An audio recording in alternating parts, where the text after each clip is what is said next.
Hello everybody, this is Gregory with 5-Minute Catholic Apologetics, where 5 minutes of your time may get you to the divine. Today we're going to talk about whether it's time for Christians and Catholic Christians to retreat from the oncoming persecution, otherwise known as the Benedictine Option. Now, before we begin, let's start with a prayer. In nomine Patris et Filii et Spiritui Sancti. Amen. Gloria Patri et Filii et Spiritui Sancto, sic ut erat in principio et nunc et semper, ante saecula saeculorum. Amen. Okay, so this is one of those episodes where I don't have an answer. I would really love to hear your opinion. What do we know? We know that we are in a anti-Christian, postmodernist, post-Christian world. Yes, churches are open, and we're not going to even talk about one of the goals and agendas of the bug that's been around for 3 years. But as a whole, your churches are open. But nobody can deny we're not in the 18th century, 16th century, 12th century, whatever century before, where Christianity is blooming. We are under attack right now. It's a soft persecution. Certainly it's a hard persecution in different parts of the world, especially like somewhere in China or any place that is dealing with Islam. But in America and in the West, we're kind of just turning our back on Christ. For sure, I have an episode here, those who leave the faith are disrespecting their ancestors.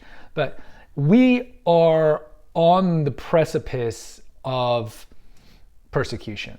It's coming. And so what do we do about this? So we're going to look at some scriptural examples of what the chosen people, and then later in the New Testament, what they did when persecution was coming. Now, we know persecution is part of being a Christian. It's mentioned in the Beatitudes.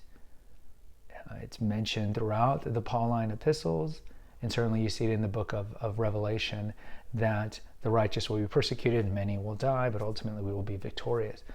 But Christ is pretty clear on this. So let's look at some scriptural stuff about what do you do when active, hard persecution comes. So we know that when John the Baptist died, this is mentioned, I believe, in Mark, Jesus and his apostles fled to Galilee. They left Judea and they fled to Galilee for protection.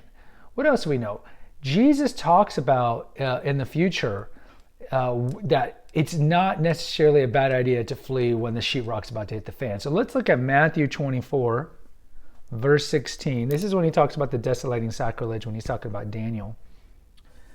But he says, "So when you see the desolating sacrilege spoken of by the prophet Daniel standing in the holy place, then let those who are in Judea flee to the mountains. Let him who's on the housetop not go down to take what is in his house, and let him who's in the field not turn back to get his coat.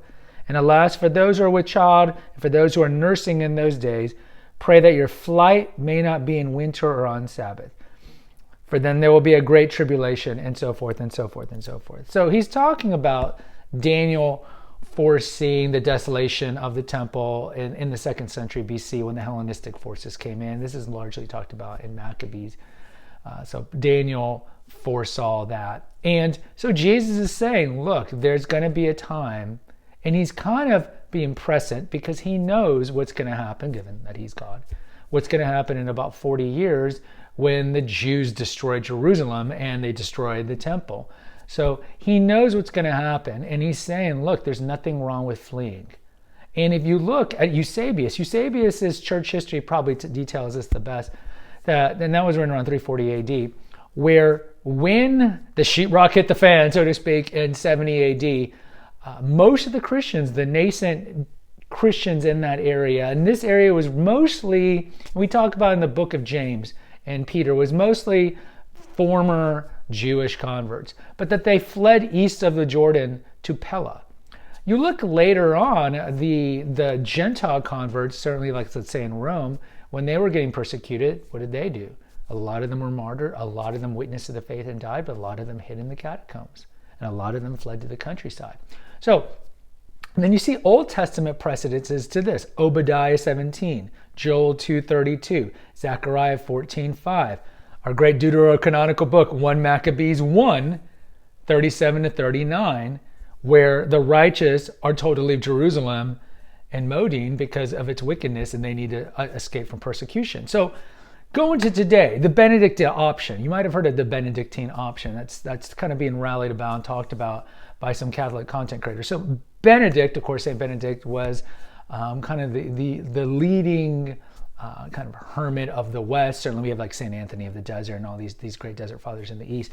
But when the sheetrock was hitting the fan in the West, especially in Italy and around the 6th century, Benedict fled and eventually created a monastery in Monte Cassino, and then kind of flourished. That was kind of the beginning of kind of the monastery movement. And one of the reasons he and others left was because during this time the Western Roman Empire had fallen by 476, and then we had the barbarian invaders, and they were coming in, and so they left. Right? They left Rome because they wanted to avoid all that, and the goal was, let's leave Rome and let's let all the chips fall, and then we're going to come and re-illuminate the West with the beauty of Christianity. So some people are talking about that maybe this is what Catholics and all Christians, practicing Christians, need to do. And certainly if you look at some of the Mormons, for example, the Mormons are always prepping. They're always waiting for the sheetrock to hit the fan, and they're ready. They got years of food in silos, and of course other denominations, and certainly there's some trad cats who probably do it too. So is there anything wrong with fleeing when the sheetrock hits the fan? No, it's scriptural that it's okay to do it. But really, we're supposed to fight for the faith like our ancestors did, but we have to use prudence. It's one of the cardinal virtues. You kind of have to know what you're stacked up against in your personal situation. And like most of us who are listening to this are not going to have to encounter this in our generation. I hope so. But it's going to be our kids and our grandkids, where I certainly see Christianity being persecuted to the point of encampments and even martyrdom again. I see that coming. You can read the tea leaves. History doesn't repeat itself, but it often rhymes. So what would we tell our seed, our offspring, is you have to judge and assess the situation that you're in. And if you have the ability to flee, to fight another day, then do so. Prep for that. But ultimately, I think if you're surrounded, or you have no options, or you're just one of those types who wants to witness to the faith, then certainly do it at your own peril. And if you suffer martyrdom, you'll wear the white robe, as they say in Revelation, and there's no better way to die. And we know the martyrs go to heaven, and so it's a beautiful way to witness to the faith. And we have several episodes here on martyrdom. We have how the 12 apostles all committed martyrdom. We have an episode on the Old Testament martyrs from Maccabees and how beautiful their story is too. So ultimately, whoever the head of the household is, hopefully it's a man because he's the head of the domestic church, will make this determination what to do.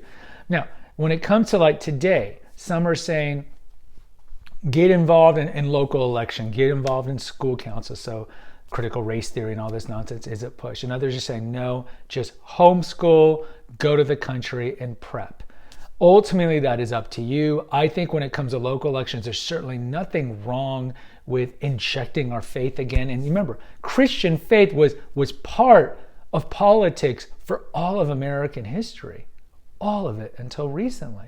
They only took prayer out of the schools only in the 1960s. Madalyn Murray O'Hair, the atheist, right? So there's nothing wrong with that. So you kind of have to assess your strengths and what you feel like your conscience is telling you what to do in terms of fighting, how to fight, what are your strengths. We are expected to give back the talents that we have. Go to the episode we did on the parable of the talents. And ultimately, that is up to you, what you feel you need to do. But in closing, there's nothing wrong with fleeing when you feel like you're surrounded by the enemies. Even Christ exhorts us to do this, to fight for another day and then re-illuminate the world, whatever shambles it is. And unfortunately, I think Benedict, of course, didn't know this in the 500s, but eventually all those barbarians became Catholics. You see this with Clovis, with the Franks, and he was one of the first ones, and later the Visigoths in Spain, and so forth. They all became the Lombards. They all became Catholic. I don't know when the sheetrock hits the fan here in America in whatever amount of years that we'll be able to re-illuminate Christianity in this country. I really don't know. I hate to have a cynical view, but either way, post in the comments. I want to hear from you. Do you feel the Benedictine option is legitimate? Should we just run to the hills like the old Iron Maiden song and just start prepping, or do you think we should fight? What's your take? I'd like to hear from you. Please hit the notification, subscribe, and share button. Share with like-minded people. Until next time, take care, God bless, and pray.